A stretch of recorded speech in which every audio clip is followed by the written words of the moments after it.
when one is jaded and in their brain, in their head, then it can take away from maybe the purpose of why you were sent somewhere in the first place.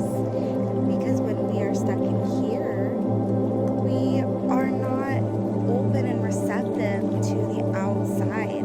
But the thing is, I realize, because in the past, I see now how many blessings and opportunities I missed because I wasn't here. And that made it to where I wasn't receptive to outside energy. But now there's been so many times where I go to a place where he just guides me. It's been happening so much.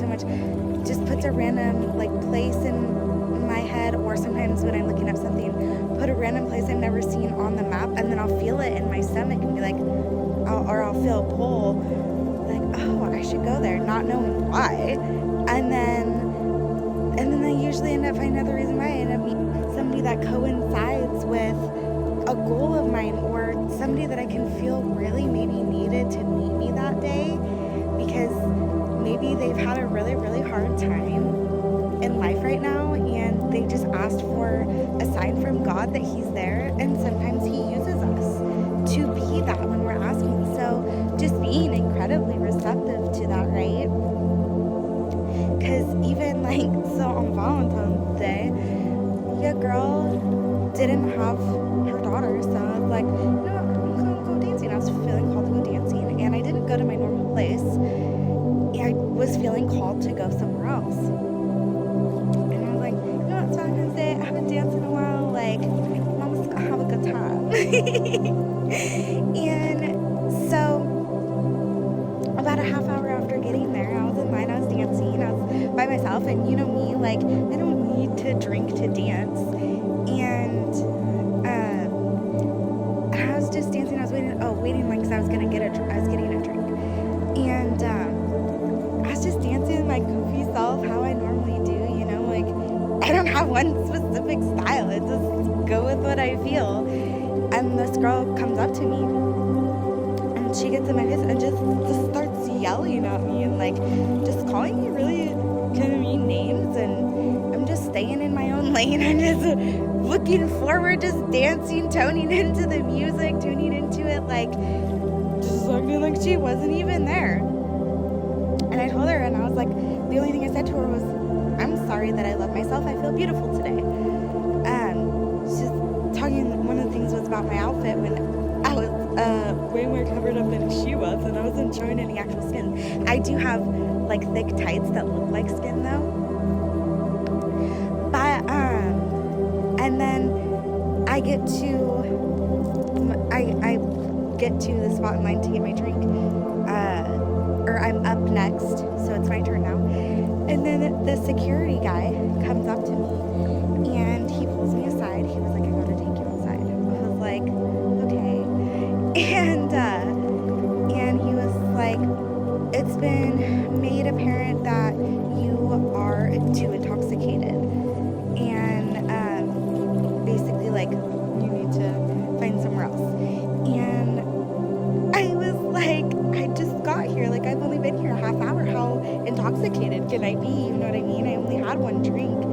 And he was like, I'll try and get it overruled, because one of the other security guards came over and he was like, dude, she just got here, there's no way that she's intoxicated. And I swear my daughter, I genuinely was not.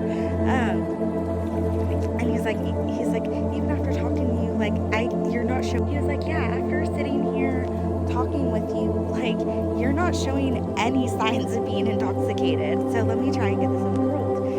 And the main supervisor was like, basically, no, we've already made our decision, And instead of getting frustrated, I just my frustration sometimes, it comes, and I got a little tear. I was like, because okay. And I told him too, as I had this tear, holding back my frustrations. I drove over an hour away. I was so excited. I was like, Mom's gonna have a good night. I got the, don't have notes. So I told him, I was like, he was like, I'm really sorry. I have to ask you to. And I was like, no, I completely understand. It's not it's not your fault. You know what I mean? You didn't do anything. And So then I went downstairs and got a drink anyways. Like, what? I was like, tell me, just give me my drink anyways. It was gonna ruin my night. Even though I didn't get to dance. But then after I drank my drink, as I was walking out, there was this girl. She had a nice dress on, and like it fitted to her body really nicely. She looked very good. And I told her, I was like, damn, you look sexy. Like, I was like, damn. Because I look over, we were both walking down the same place, and she's like, hey, like, we were just talking about how adorable you are. We saw you dancing in the club, and she just said really nice things. And they're like, do you want to come hang out with us? And I was like, yeah, like I would love to. And then it was a group of people, and then later in the night, I ended up having the most beautiful heart-to-heart with a beautiful soul, and I could just feel that it was so needed. I could feel, but the thing is I would not have that beautiful moment or memory had I not followed my heart and went there for one. Because I think it was very healing that sometimes, you know what I'm saying? And two, had I have closed myself off and been upset and just like guarded and just carried the situation with me and been upset with how things were handled and how my night was going thus far, then it would have really closed me off from the real reason that I was led there in the first place. The real reason that God put it in my heart to go there in the first place. Had I have closed myself off to the situation that happened prior, I would have completely missed the whole point. I would have missed the whole point of the calling.